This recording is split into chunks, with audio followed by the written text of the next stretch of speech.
الحمد لله نحمده ونستعينه ونؤمن به ونتوكل عليه ونعوذ بالله من شرور أنفسنا ومن سيئات أعمالنا من يهده الله فلا مضل له ومن يضلل فلا هادي له ونشهد أن لا إله إلا الله وحده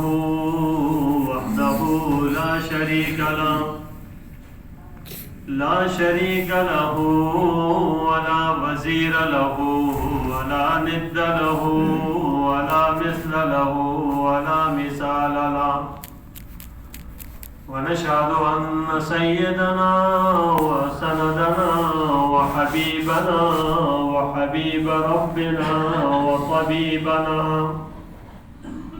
وطبيب قلوبنا سيدنا محمدا صلى الله عليه وسلم أرسله الله تعالى إلى كافة للناس بشيرا ونذيرا وداعيا إلى الله بإذنه وسراجا منيرا أما بعد فأعوذ بالله من الشيطان الرجيم بسم الله الرحمن الرحيم لقد خلقنا الإنسان في أحسن تقويم صدق الله العظيم وبلغنا رسوله النبي الأمي الكريم ونحن على ذلك من الشاهدين والشاكرين والحمد لله رب العالمين اللهم صل على سيدنا محمد وعلى آل سيدنا محمد وبارك وسلم اللهم صل على سيدنا محمد وعلى آل سيدنا محمد وبارك وسلم اللهم صل على سيدنا محمد وعلى آل سيدنا محمد وبارك وسلم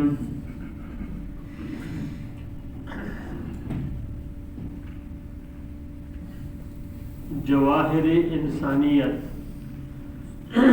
انسان کے اندر جو اللہ پاک نے جوہر رکھا ہے اس پر گفتگو چل رہی تھی۔ انسان کی پیدائش میں انسان کا کوئی دخل نہیں۔ اللہ تبارک و تعالیٰ اپنی قدرت سے پیدا کرتے ہیں، جیسا پیدا کرتے ہیں اللہ کی مرضی، اور جیسا بناتے ہیں چھوٹا موٹا بڑا لمبا، 4 انگلی 5 انگلی 6 انگلیاں، جیسے آنکھ دے نہ دے دانت دے چہرہ جیسا بنائے، وہ اللہ کا امر، اللہ کا حکم، اور سب اللہ ٹھیک کرتے ہیں۔ جو بناتے ہیں ٹھیک بناتے ہیں، کسی کو کوئی اس کے اوپر بات کرنے کا، اعتراض کرنے کا حق بھی نہیں ہے۔ اور اللہ تبارک و تعالیٰ کا کہنا ہے کہ انسان کو خوبصورت بنایا ہے، یہ اللہ تبارک و تعالیٰ کا فرمان۔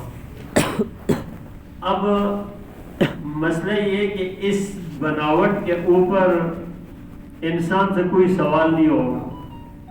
اللہ کسی سے یہ نہیں کہے گا کہ تو تیرے جو ہے نا 5 انگلیوں کے بغیر 6 کیوں تھی، یہ نہیں سوال ہوگا۔ تیری آنکھ اللہ نے اگر 1 بنائی ہے تو یہ نہیں کہے گا کہ 2 کیوں نہیں تھی۔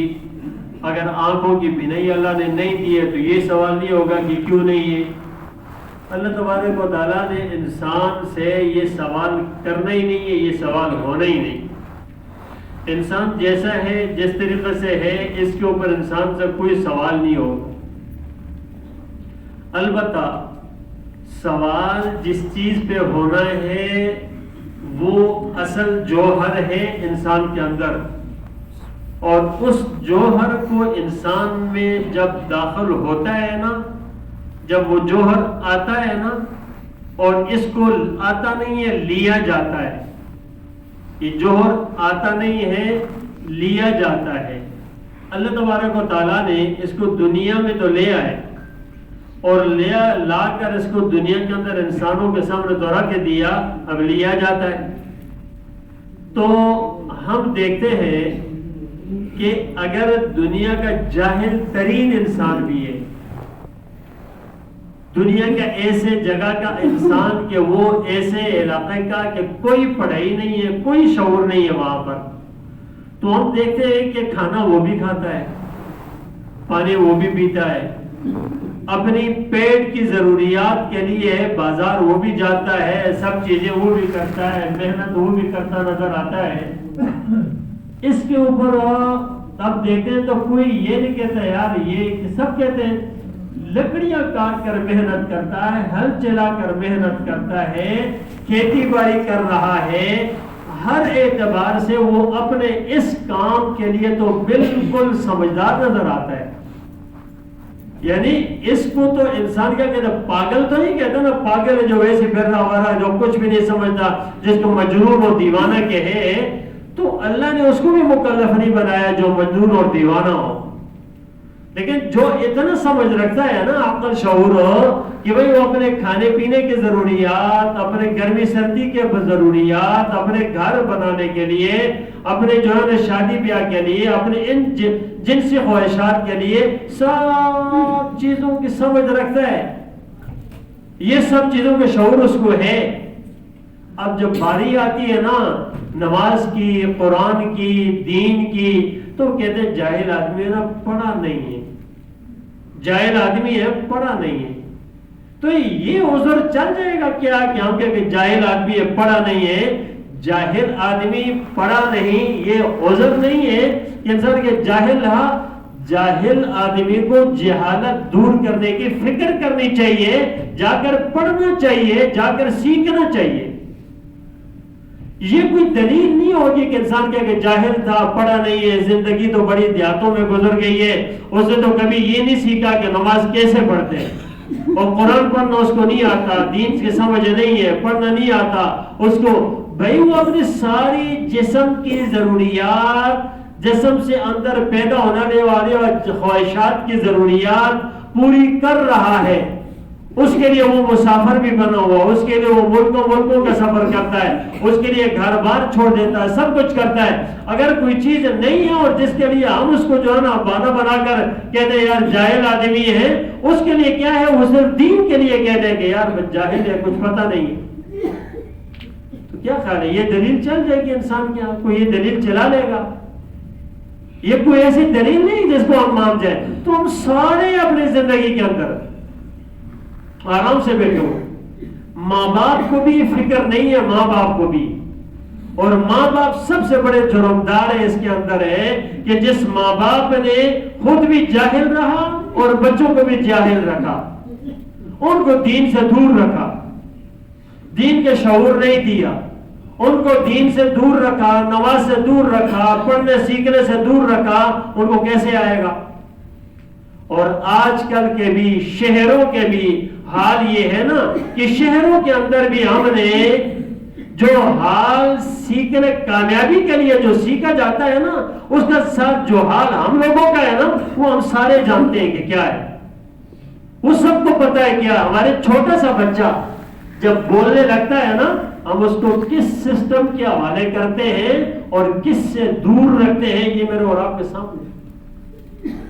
صرف قرآن سے دور رکھیں گے، اس کو ان چیزوں سے دور رکھیں گے، اس کو سیکھنے سے دور رکھیں گے، اس کو تربیت سے دور رکھیں گے، اس کو ہم ایک زبردست قسم کے اسکول کے اندر داخل کریں گے اور اس کے لیے بھاری بھاری فیسی بھی دیں گے اور اس کے لیے ہم ملازم بھی رکھیں گے، اس کے لیے گاڑی بھی رکھیں گے، ساری چیزیں اس کے لیے ہوں گی. لیکن اگر اس کو دور رکھا ہے نا تو اس کو صرف دین سے دور رکھیں.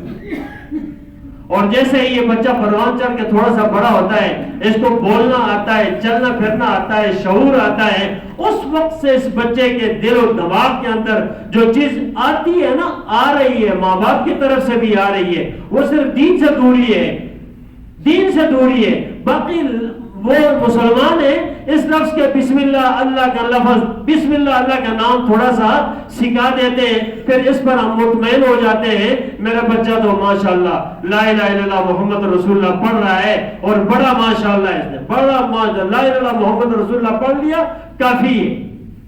اور قرآن مجید کا بھی جو حال ہوتا ہے ہمارا نا، وہ ہمارے سامنے۔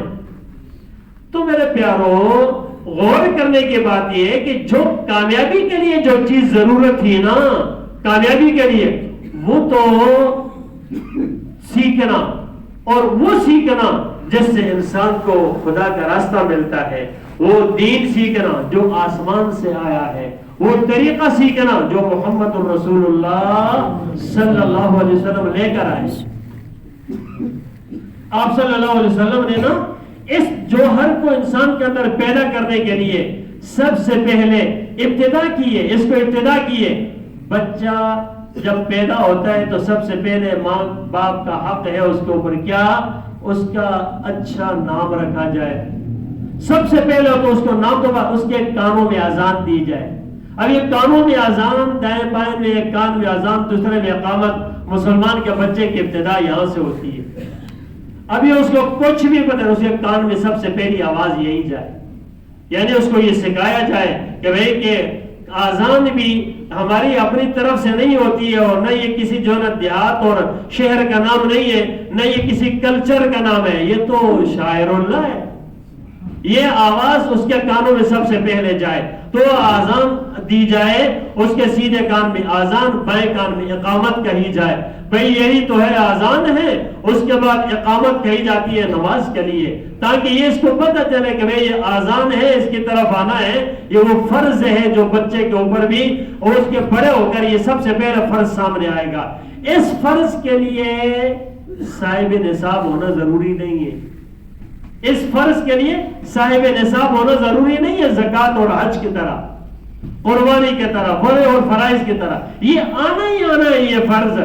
اس لیے سب سے پہلے یہی چیز کانوں کے اندر سنائی دیتی، اور اس کے بعد اب یہ حکم آ گیا نا، ان چیزوں کا حکم یہ تو ماں باپ کے اوپر لازم ہے کہ وہ کریں گے۔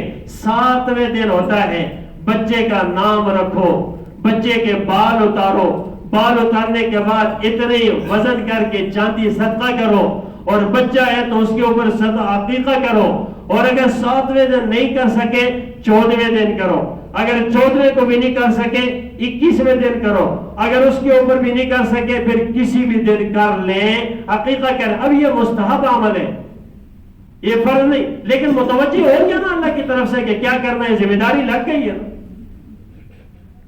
اور اس کے بعد جب یہ بچہ تھوڑا سا چلتے چلتے 7 سال کا ہو جائے، اللہ تبارک و تعالیٰ کی طرف سے پیغام آیا کہ آپ صلی اللہ علیہ وسلم فرماتے ہیں کہ مروا اولادکم بالصلاۃ وهم ابناء 7 سنین، کہ اپنے بچوں کو نماز کی ترغیب دو، نماز کی طرف لے کر جب وہ 7 سال کا ہو جائے، اور فرمایا وَضْرِبُوهُمْ عَلَيْهَا وَهُمْ أَبْنَاءُ 10، جب 10 سال کا ہو جائے پھر اس کو مار کر تنبیہ کر کے سختی کے ساتھ اس کو جا کر نماز پڑھنے کا حکم کرے۔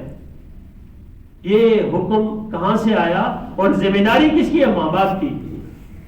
ذمہ داری کس کی؟ ماں باپ کی۔ تو پھر ہمارے ماحول اور معاشرے میں تو ہم سارے سمجھتے ہیں کہ کیا ہوتا ہے، ہمارا بچہ جب کچھ دیکھنے کا سمجھنے کا قابل ہو تو موبائل اس کے ہاتھ میں ہوتا ہے، وہ اسکرین اس کے سامنے ہوتی ہے، اور اس کے اوپر جو کچھ سیکھ رہا ہوتا ہے وہ میرے اور آپ سے چھپا ہوا نہیں ہے۔ یہ ایک الگ سے ایک بہت بڑا ایک وبا ہے اور تباہی و بربادی کا نقشہ ہے۔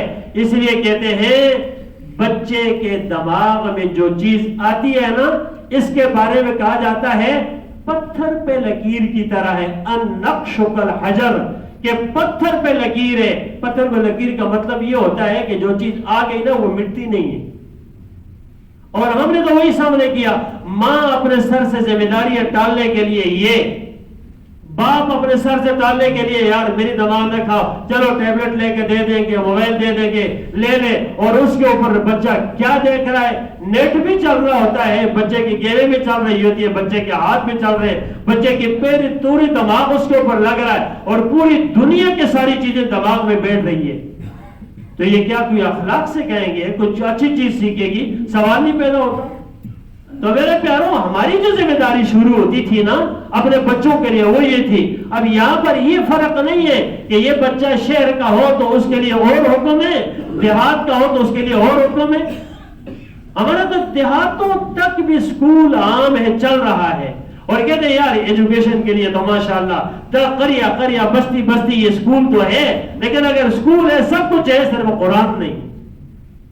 اب یہ تو بچوں کے لیے جو حق ماں باپ پر تھا, اور جیسے ہی یہ بچہ بالغ ہوتا ہے, بالغ ہونے کے بعد اس کا پہلا حق جو ماں باپ پر آتا ہے وہ حق متوجہ ہوتا ہے اس بچے کے بلوغت کے بعد, بڑے ہونے کے بعد جو ذمہ داری آتی ہے وہ اس کی شادی کی فکر کرنا. اس نوجوان بچے اور بچے کی شادی کی فکر کرنا, یہ ذمہ داری اس کی طرف آتی ہے. اس کا مطلب 15 سال تک اس کو بنا دیا. اب یہ 7 سال کے بعد جب 10 سال پابندی سے نماز پڑھنا شروع کرے گا, 15 سال جب ہوگی تو اس وقت یہ نماز سیکھ چکا ہوگا, اچھے طریقے سے آتی ہوگی, شوق بھی ہوگا, رغبت بھی ہوگی, اس کے اندر چاہت بھی ہوگی, پھر یہ ماں باپ کے کہنے بغیر بھی جا کر نماز پڑھنے لگ جائے گا. لیکن اب یہ تو اپنی ذمہ داری ہے نا ماں باپ کے کیا کرتے ہیں. اور جہاں ماں باپ خود ہی نمازیں نہ پڑھے, جہاں نماز کو کوئی پہچانے نہ, جہاں شام ہو صبح ہو نماز کا پتہ نہ ہو, جہاں مصلی ہی نہ بیچتا ہو, جہاں گھر کے اندر جو ہے کوئی نماز کی صورت ہی نہ ہو, تو جہاں گھر کے اندر جو ہے قرآن نہ کھلتا ہو, وہاں پر کیسا کہا جائے گا کہ یہ قرآن سیکھے گا کہ یہ کیا سیکھے گا. تو یہ پہلی غفلت ہے ہماری جو جوہر انسانیت کے اندر, انسان کے اندر جوہر آتا ہے جس پر کامیابی ملتی ہے. آپ صلی اللہ علیہ وسلم جب دعوت شروع کی نا, اس سے پہلے کے سارے لوگوں کو کوئی اعزاز نہیں تھا. نہ حضرت ابو بکر کا کوئی اعزاز اس سے پہلے کا تھا, نہ حضرت عمر کا تھا, نہ وہ کون دشمن اسلام نہیں سمجھے جاتے تھے, رسول اللہ صلی اللہ علیہ وسلم کے دشمن نہیں سمجھے جاتے تھے. پھر کون سی چیز ان کے اندر آ گئی کہ جس کی وجہ سے وہ اتنے بلند مقام تک پہنچ گئے کہ اللہ کہتا ہے کہ میں ان سے راضی ہوں, یہ مجھ سے راضی ہے. اور کون سے بلند مقام, کیا چیز تھی؟ وہ کلمہ جو سنتے تھے نا, کانوں میں انگلیاں ٹھوستے تھے, بند کر دیتے, لیکن جب دل سے قبول کرنے کے بعد آئی نا, یار اب ہم قبول کرتے ہیں, دل میں بٹھاتے, اور دل سے جب ہم نے کلمہ پڑھا, او سبحان اللہ, پھر تو اللہ کے ہاں بھی بلند مقام پا گئے. اور پھر آج رہتی دنیا تک پھر وہ مقام ان صحابہ کو ملا. پہلی زندگی ان کے اندر آیا کیا, جیسے ہی ان کے کلمے کی زندگی آئی, اب ان کی زندگیاں بدل گئی. اب ان نے اپنی مرضیوں کو چھوڑ دیا. اب مرضی کس کی چلتی تھی؟ ان کی جسم پر, ان کی زندگی پر, ان کے اندر باہر سب زندگی پر, ان کی تجارتیں, معاملات, معاشرت صرف اور صرف اللہ کی مرضی, طریقہ رسول اللہ صلی اللہ علیہ وسلم کا چلا کرتا تھا. تو کیا وہ نبی میرے اور آپ کے نہیں ہے؟ کیا وہ نبی میرے اور آپ کے نہیں ہے؟ کیا ہمارا کوئی اور نبی آ گیا؟ کیا ہمارا کوئی اور دین ہے؟ ہمارا کوئی اور اللہ ہے؟ وہ اللہ, اس کا حکم ہماری طرح متوجہ نہیں ہے. ہم اپنے جسموں پر کیوں نہیں رسول صلی اللہ علیہ وسلم کے طریقہ کو نافذ کرتے ہیں؟ ہم اپنے جسموں پر رسول صلی اللہ علیہ وسلم کے طریقہ کو نافذ کرنے کے لیے تیار نہیں ہے. نہ ہم نے اپنے لباس میں, نہ چال میں, نہ ظاہر میں, نہ باطن میں. ہماری زبان سے گالی, ہماری آنکھ خیانت کرتی ہے, ہماری زبان سے غیبت نکلتی ہے, ہمارا ہاتھ ظلم زیادتی کے لیے ہوتا ہے, ہمارے جسم کے اوپر داڑھی ہم کاٹ دیتے ہیں. پتہ نہیں کس سنت میں, مجھے تو نہیں سمجھ آ رہی ہے, پتہ نہیں کس کی سنت اختیار کر رہے ہیں. نہ جانے رسول صلی اللہ علیہ وسلم کے دل چیرنے میں ہمیں کون سے مزہ آتا ہے. خدا کی قسم عجیب انسان ہے, بالکل احساس نہیں ہے کس کو راضی کر رہے ہیں. یار خدا کے لیے اس داڑھی کو چھوڑا, یہ واجب ہے, واجب ہے. آپ صلی اللہ علیہ وسلم, ابھی موت آ گئی, قبر میں جائیں گے, کیا منہ دکھائیں گے؟ تو کچھ تو دیکھیں نا. ہمارے لباس, یار یہ کوئی پگڑی ہے, یہ تو چیزیں نہیں, یہ مولوی کی نہیں ہے, یہ تو رسول صلی اللہ علیہ وسلم کی سنت ہے. چاہیے تو یہ تھا کہ ہر ایک انسان یہ پگڑی ہو, یہ داڑھی ہو, یہ لباس ہو, یہ سب کچھ ہو آقا کی سنت لے کر, کسی اور کی نہیں ہے. تو میرے پیاروں, درخواست کرتا ہوں کہ اپنے اوپر فٹ کریں آقا صلی اللہ علیہ وسلم کا لائے ہوا دین, تو پھر آئے گا سکون. اللہ ہمیں توفیق عطا فرما دے. وآخر دعوانا